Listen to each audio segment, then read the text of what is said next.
राहुल गांधी ने बीते दिन कांग्रेस की बैठक में एक बात कही थी, जिसके बाद भारतीय जनता पार्टी के तेवर चढ़े हुए नजर आए। हालांकि तेवर चढ़े थे या फिर कि कपकपी छूट गई थी, ये तो मोदी साहब और शाह साहब ही समझ सकते हैं या वही बता सकते हैं। लेकिन क्या थी वो बात? कांग्रेस की बैठक में राहुल ने कहा था कि मोदी सरकार 1 साल के भीतर गिर जाएगी। अब आज की तारीख में क्या वाकई में कांग्रेस इसी मंसूबे के साथ काम करने लगी है कि 2029 तक का इंतजार नहीं करना है? क्योंकि 2029 तक का इंतजार किया तो पता नहीं देश का और क्या हाल होगा। क्या कांग्रेस ऐसा सोच रही है? क्या राहुल गांधी ऐसा सोच रहे हैं? और बीते कुछ दिनों में जिस तरीके से राहुल गांधी लगातार एक्शन पे एक्शन ले रहे हैं, और इससे भी बड़ी बात, जिस तरीके से राहुल गांधी के फैसले, उन तमाम फैसलों को अमली जामा पहनते हुए हम देख रहे हैं, क्या ये एक बड़ा संकेत है? ये 129 सीटों का खेल क्या है? सारी बातें जरा विस्तार से करेंगे। नमस्कार, मैं स्वप्निल और आप मुद्दा देख रहे हैं। दोस्तों, आगे बढ़ें उससे पहले वही छोटी सी अपील। मुद्दा इन दिनों एक गंभीर आर्थिक संकट से जूझ रहा है। एक तरफ जहां हमारे मेन बैंक अकाउंट्स बीते लंबे समय से फ्रीज चल रहे हैं, तो वहीं दूसरी तरफ हमारे 28 साल पुराने चैनल को हमसे लंबे समय तक छीन कर भी रखा गया था। ऐसे में डे टू डे ऑपरेशंस में मुद्दा को काफी मुश्किलों का सामना करना पड़ता है। लिहाजा आपसे गुजारिश है, यदि आप चाहें तो स्क्रीन पर दिख रहे क्यूआर कोड या फिर के नीचे दिख रहे यूपीआई नंबर्स के जरिए मुद्दा की छोटी छोटी मदद जरूर कीजिएगा, ताकि हमारी बेबाकी यूं ही बरकरार रहे। अब आगे बढ़ते हैं और जरा समझने की कोशिश करते हैं कि आज की तारीख में और क्या क्या घटनाक्रम हुए, जिसके बाद हमें इस बात का विश्लेषण करने की जरूरत महसूस हुई कि राहुल का फोकस 129 सीटें, डीके, रेवंत और वीडी को सौंपा गया टास्क, इसके साथ ही साथ वाईएस शर्मिला के साथ हुई आज की मुलाकात, इन सब से किस तरीके से कांग्रेस 2029 से पहले ही विकेट गिराने की तैयारियां कर रही है। दोस्तों, एक बात तो आप सब मानते होंगे कि राहुल ने आज तक जो भी बातें कही हैं, जो भी भविष्यवाणियां की हैं, उनमें से तमाम बातें सही ही हुई हैं। और राहुल खुद कई बार मंच से ये कहते हैं कि देखो, मैं जो कहता हूं वो सच हो जाता है। राहुल ने कांग्रेस की एक बैठक चल रही थी, उस बैठक के दरमियान अगर ये कहा कि मोदी सरकार मात्र 1 साल के भीतर भीतर गिर जाएगी, तो वो उन्होंने अनायास ही नहीं कहा। इसके पीछे एक तरफ राहुल गांधी को नजर आ रहा है देश में उबलता हुआ गुस्सा युवाओं का, तो दूसरी तरफ राहुल गांधी अपनी पार्टी को सड़क पे उतारकर लड़ाई भी लड़ रहे हैं, और तीसरी तरफ राहुल गांधी की नजर में है असंतोष भारतीय जनता पार्टी के भीतर बैठे सांसदों, और इसके साथ ही साथ राहुल गांधी की बारीक नजर है मोदी के पार्टनर्स पे भी। और खास तौर पे जो एक पार्टनर, सबसे बड़े पार्टनर हैं, सबसे बड़ी बैसाखी है, यानी कि चंद्रबाबू नायडू की पार्टी। अब चंद्रबाबू नायडू आंध्र प्रदेश और जगन मोहन रेड्डी वहां पे विपक्ष में है। जगन मोहन रेड्डी के पिता राजशेखर रेड्डी कभी कांग्रेस में हुआ करते थे, कांग्रेस के मुख्यमंत्री थे। उनकी बेटी आज भी कांग्रेस के साथ हैं, आंध्र प्रदेश की अध्यक्ष हैं कांग्रेस की, और आज उनकी राहुल गांधी से मुलाकात भी हुई। संभावना यह भी है कि वो राज्यसभा में भी पहुंच रहे हैं। लेकिन इसके और आसपास में आप देखिए बीते 20 दिनों में किस तरीके के घटनाक्रम हुए हैं। 4 मई को नतीजे आए। राहुल गांधी ने तमिलनाडु में फैसला लेने में 1 मिनट की देरी नहीं की कि उनको टीवीके के साथ जाना चाहिए, विजय के साथ जाना चाहिए। और उसका नतीजा ये, नतायज ये कि 59 सालों बाद 6 दशक बीत गए, उसके बाद कांग्रेस तमिलनाडु में सरकार में वापसी कर सकी, सरकार का हिस्सा बन सकी। सिर्फ 5 विधायक हैं, उसके बाद भी वो सरकार का हिस्सा है। डीएमके के साथ कभी भी पावर शेयरिंग स्टालिन कांग्रेस को नहीं दिया करते थे, करुणानिधि भी नहीं दिया करते थे। अब तमिलनाडु के बाद चले जाइए केरल।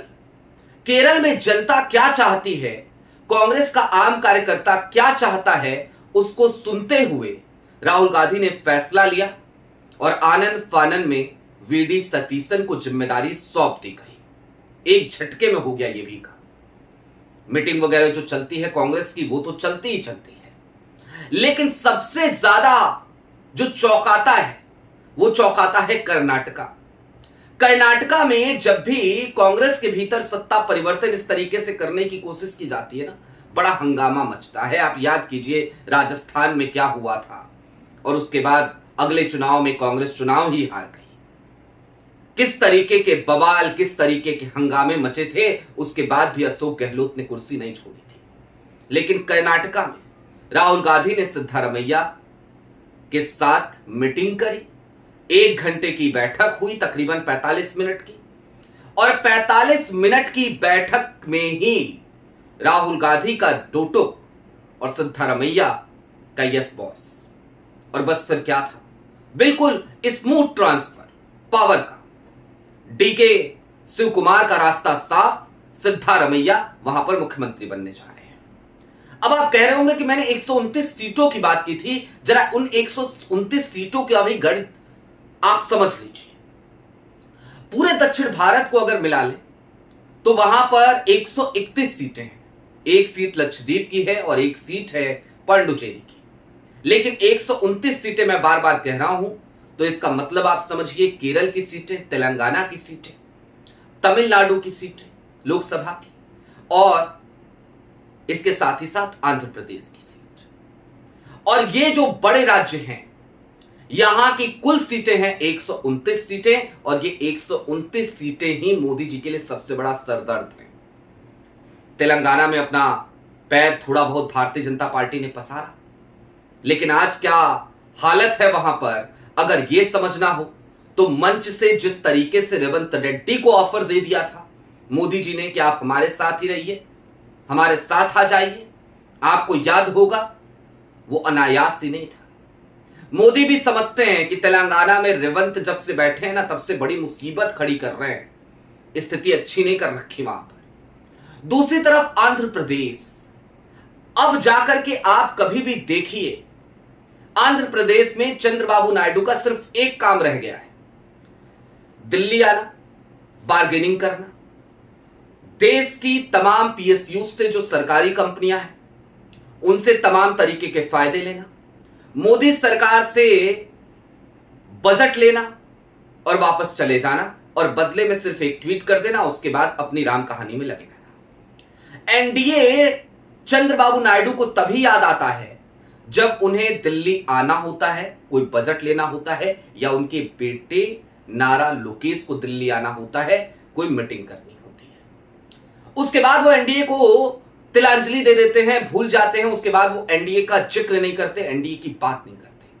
अभी आए थे दिल्ली, बीच में आए थे, मोदी जी के 12 साल पूरे हुए तो आए, इसी बहाने से आए कि मोदी जी से मुलाकात करनी है। भाई 12 साल हुए, उनको कांग्रेचुलेट करना है, प्रधानमंत्री रहते हुए 12 साल पूरे कर लिए। लेकिन आए तो उसके बाद पीएसयू से तमाम ऑर्डर यहां से ले गए, एमओयू साइन करा लिए, और उसके अलावा कुछ बजट भी ले ही गए होंगे जिसका ऐलान बहुत जल्द हो जाएगा, पता चल जाएगा। तो ये काम है चंद्रबाबू नायडू का। लेकिन चंद्रबाबू नायडू भी जिस तरीके का गुस्सा युवाओं के मन में पनप रहा है उससे अछूते नहीं है। और जितने भी राजनीतिक दल हैं जो मोदी जी के पार्टनर्स हैं, यहां तक कि जो मोदी जी के सांसद भी हैं, उनको भी एक बात तो समझ में आती है ना कि एक जमाना वो था जब था मोदी नाम केवलम, लेकिन आज का जमाना वो जमाना हो गया है जब ज्ञानेश कुमार भी खूब मेहनत कर लें, उसके बावजूद हम जीतना हमारा मुश्किल हो जाएगा, क्योंकि युवा इस सरकार से नाराज है, इस देश की आम जनता इस सरकार से नाराज है, और जो एक नकाब चढ़ा रखा था लगातार अपने चेहरे पर मोदी जी ने वो नकाब उतर चुका है, या फिर कि लोगों की आंखों पर जो पट्टी बांध रखी थी वो पट्टी उतर चुकी है। पट्टी क्या थी? विदेशों में देश का बड़ा सम्मान है। आज ईरान स्ट्रेट ऑफ होर्मुज से आपके जहाजों को निकलने की परमिशन नहीं देता, आपको गिड़गिड़ाना पड़ रहा है। आज अमेरिका आपके ऊपर टैरिफ लगाता है और आप यस बॉस करते हो। आज की तारीख में आप विदेशी धरती पर जाते हो तो वहां नॉर्वे में एक पत्रकार आपसे सवाल करती है और उसके बाद आपको बेइज्जती झेलनी पड़ती है। यह हो रहा है आपके साथ और ये देश देख रहा है। देश से कुछ भी छिपा नहीं है और देश सिर्फ देख नहीं रहा है। सिर्फ विदेशों में आपकी घटती हुई इज्जत नहीं देख रहा, वो देख रहा है पेट्रोल डीजल की किल्लत या उसके बढ़ते हुए दामों की वजह से उसकी जिंदगी पर पड़ता हुआ बुरा असर, वो उसे महसूस भी कर रहा है। वो देख रहा है अपनी थाली से हर गुजरते दिन के साथ रोटियों का कम होते जाना। वो देख रहा है उसके बच्चों के भविष्य का अंधकार में लिपटते जाना, पेपर लीक पे पेपर लीक होते जाना। वो देख रहा है और महसूस कर रहा है कि उसके बच्चों को इस देश में कॉकरोच समझा जा रहा है। और वो ये भी देख रहा है कि उसके बच्चों की आवाज सड़क पर उतरकर कौन उठा रहा है। वो ये भी देख रहा है कि आपके मंत्री लोग किस तरीके से हर सवाल पर गोलमोल जवाब दे रहे हैं। कोई सेटिस्फैक्टरी जवाब देने के लिए उनके पास है नहीं, और अगर वो बात कर रहे हैं तो फिर पूछिए मत, सिर्फ फेंक रहे हैं, जुमले दे रहे हैं। लिहाजा राहुल दक्षिण भारत के थ्रू अब मोदी जी की सरकार को अगले 1 साल के भीतर भीतर वो चैलेंज देने जा रहे हैं जिस चैलेंज के सामने इनकी सरकार गिर सकती है।